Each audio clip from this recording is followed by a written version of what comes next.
कीर्तन विद्याप्रसारक English medium school लासलगावची विद्यार्थिनी आहे.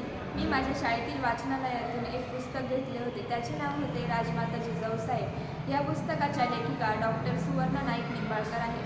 महाराष्ट्राच्या इतिहासात राजकारणी, साहसी, शूर व तेजस्वी, उदार आणि धार्मिक अशा बऱ्याच स्त्रिया होऊन गेल्या, परंतु त्यांच्या चरित्रलेखनाचा फारसा अभ्यास झालेला दिसून येत नाही. काही अपवाद सोडले तर बहुतेक स्त्रियांची चरित्रे लिहिली गेली नाहीत. जी काही चरित्रे लिहिली गेली आहेत ती फारच त्रोकट स्वरूपात आहेत.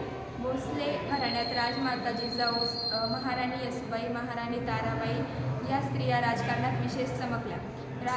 स्वराज्य संस्थापक छत्रपती शिवाजी महाराजांच्या मातोश्री राष्ट्रमाता जिजाऊ साहेब यांचे जीवनचरित्र म्हणजे समस्त मराठेशाहीची स्वराज्याची वाटचाल होय.